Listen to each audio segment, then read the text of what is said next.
Hi there, I'm Mia, and at 29 years old, I find myself freshly divorced from my husband, Fred. Our love story began back in college, where we shared classes and quickly fell for each other's charms. Despite our strong bond, there was a persistent thorn in our side. Fred's mother, Holly. She seemed to harbor an inexplicable animosity toward me, constantly meddling in our relationship. Despite voicing my concerns to Fred, he struggled to confront his mother, torn between loyalty to her and his love for me. Eventually, I resigned myself to endure Holly's unwarranted criticisms, believing Fred was inadvertently feeding her ammunition. Our relationship weathered many storms, with frequent arguments over his mother's influence. However, Fred eventually saw reason and ceased divulging details about our lives to her. After 3 years of dating, we tied the knot, much to Holly's chagrin. Her attempts to sabotage our marriage proved futile, and we distanced ourselves from her toxic presence for a while. During this period, both Fred and I found success in our careers. Although I outearned him slightly, to maintain balance, we split our expenses unevenly, with me covering the lion's share. Yet, despite our marital happiness, I felt a void within me, a need to pursue something of my own. Drawing upon my knack for design, I delved into graphic design as a side venture. Keen to keep it under wraps, I embarked on courses and invested in equipment without Fred's knowledge. My best friend, Jess, was the sole confidant of my new endeavor, offering encouragement and practical advice. As my skills flourished, Jess introduced me to acquaintances who were eager to engage my services. Despite my novice status, they admired my work and entrusted me with projects, gradually expanding my client base. This newfound source of income alleviated financial pressures and allowed Fred and me to enjoy a more comfortable lifestyle. With each paycheck, I squirreled away savings, dreaming of treating Fred to something special, a token of gratitude for standing by me through thick and thin. I hadn't broached the topic with him yet, and every time I considered it, it seemed like he was avoiding any serious conversation.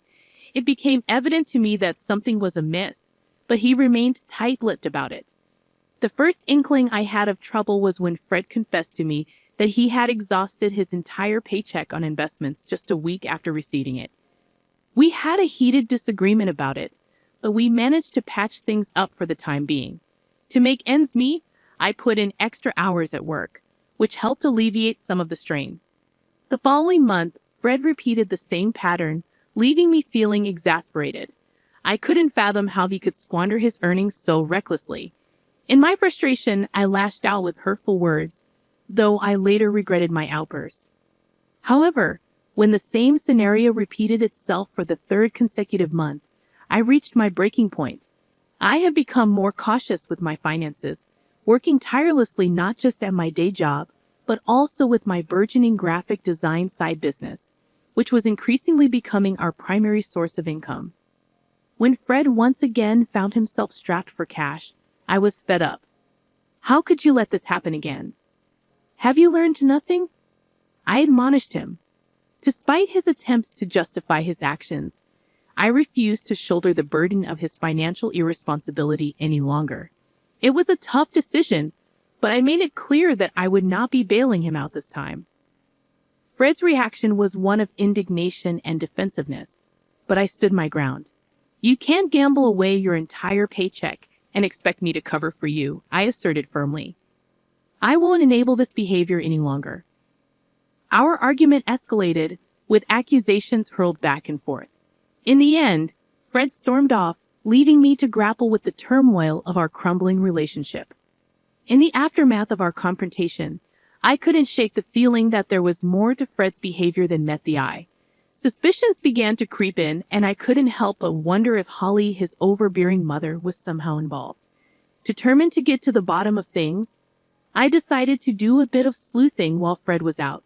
It didn't take long for me to uncover the truth. Fred had been deceiving me.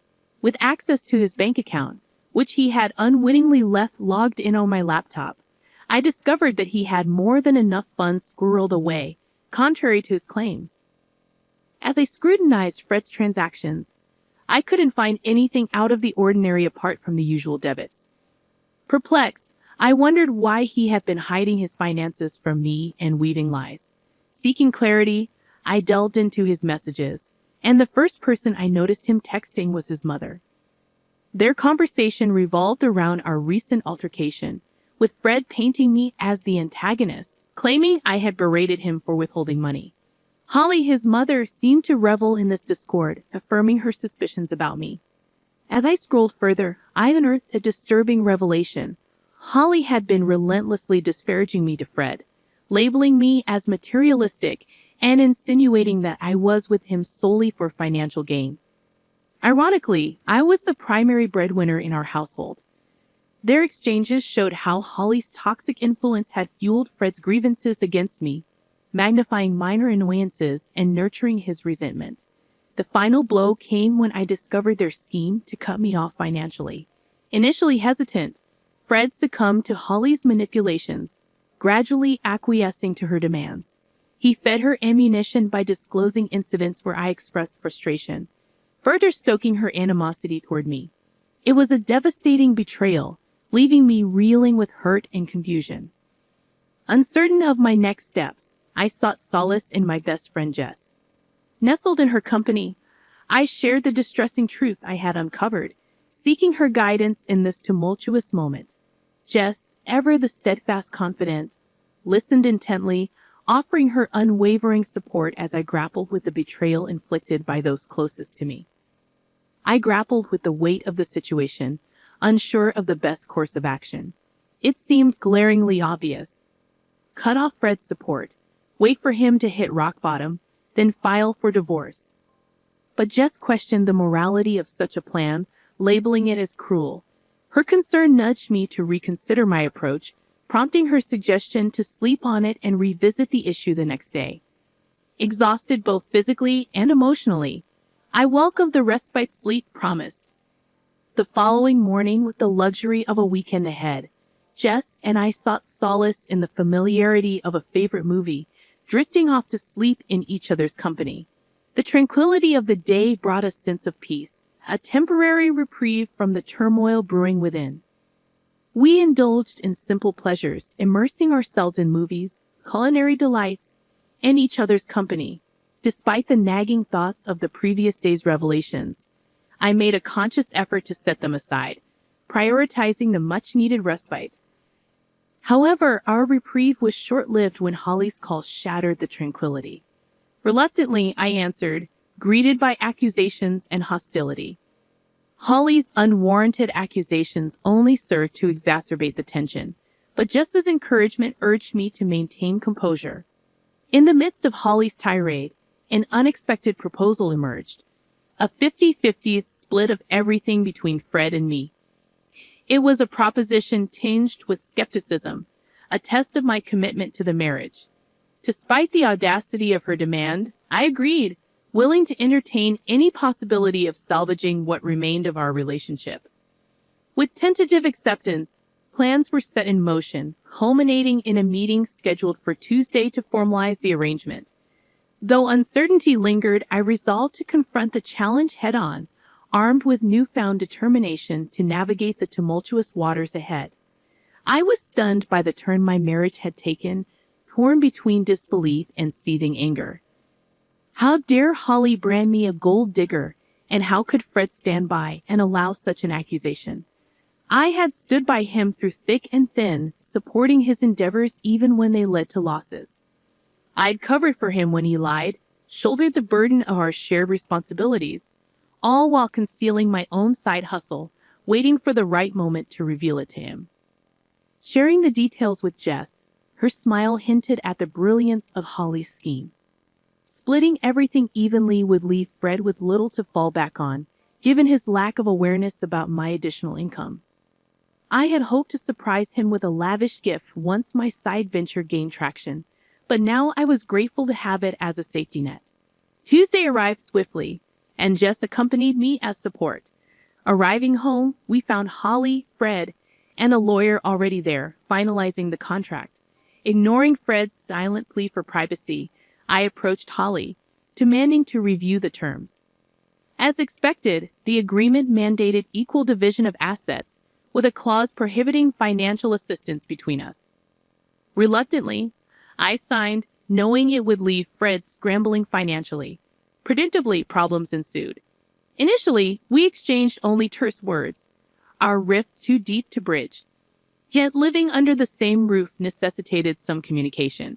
Fred attempted to breach the divide, but I remained aloof, resentful of his complacency. Eventually, tired of his persistent attempts, I relented. "Will you please just talk to me? We can't keep going on like this," Fred pleaded. His admission of missing our connection stung, juxtaposed against his willingness to sign away our financial unity. "What do you want me to say, Fred?" I retorted, my frustration palpable. "Is that why you agreed to sever our finances completely?" Fred's silence spoke volumes, laying bare the chasm between us. As we stood at the precipice of our shattered marriage, I grappled with the weight of our choices, uncertain if reconciliation was even possible. "I just needed to know where your loyalty lies, Mia. Despite all the issues caused by your mother, you still choose to side with her. Is this truly what you believe is best for us?" "Please, Fred, don't speak ill of my mother like that. And what wealth do you possess that you're so concerned about? I don't understand. I'm simply trying to make things right between us. Can we not lash out at each other? There will be no reconciliation until that contract is null and void. It's only been 2 weeks since we signed it, and I've seen no evidence to suggest you're not here for the money. If you're struggling financially, just let me know. I'm willing to help. Wouldn't that be a breach of the contract? I won't risk violating it. Why are you making this so difficult? Can't we just be civil?" I could see Fred grappling with conflicting influences, your mother's and his own. The Fred I married wouldn't have succumbed to such manipulation. That month, I diligently paid off our major debts, leaving Fred in a bind. With my share settled, I had more disposable income. Jess and I indulged in lavish outings, while Fred always had an excuse for his financial constraints. My graphic design side gig thrived, leading me to consider quitting my day job. Meanwhile, Fred struggled, his portion of the pantry often bare. While part of me empathized, I reminded myself he brought this upon himself. Holly's unexpected visit left me uneasy. Accusing me of stealing from Fred, she threatened to involve the police. Confused and defensive, I demanded an explanation. "You're accusing me of seeking revenge on Fred because I don't like the contract he made us sign. Please, your son has been struggling all month, but it's not because I've stolen his money to fund my outings to fancy places. He has no money to steal, and you know it. And let's not forget who actually coerced us into signing that contract in the first place. You forced it upon us, and now your son is paying the price." "Liar. I'm calling the police right now." "Go ahead. I haven't taken a single cent from your son." "Then how do you have so much money? Your job doesn't pay that much more than Fred's, and he's told me you've cut back your hours." "I have another business on the side, a graphic design venture that I plan to surprise Fred with. But thanks to your meddling, that plan went down the drain. I was even going to use the money to buy you a car." "How much do you make from it?" "More than you think, you see. I didn't lie. I was trying to do something good, and then you ruined it. If you care so much about your son, maybe you should be the one supporting him." With that, I handed the divorce papers to Fred. I had filed for divorce right after we signed the contract, holding on to them until the right moment. Fred's shock was palpable, but I felt no sympathy. Holly's satisfaction should have been evident, considering it was what she had been pushing for. Instead, she looked furious now that she understood the consequences for Fred. I informed them I would be moving out in 3 weeks, agreeing only to continue splitting the remaining loan payments. Fred tried to plead with me, but I remained resolute, reminding him that this was the consequence of his actions. In the following months, I found liberation from the toxic relationship. Holly contested the divorce, but with our assets legally separated, there was little for Fred to gain. In fact, he ended up losing more, unable to keep up with the mortgage expenses on the house we sold. He moved back in with his mother. Meanwhile, my business flourished, and I gained lucrative opportunities with big brands. It was a blissful and rewarding period for me. I'm grateful I had something to fall back on, sparing me from the fate Fred endured. Perhaps this will serve as a lesson for him in the future, but that's not my concern anymore.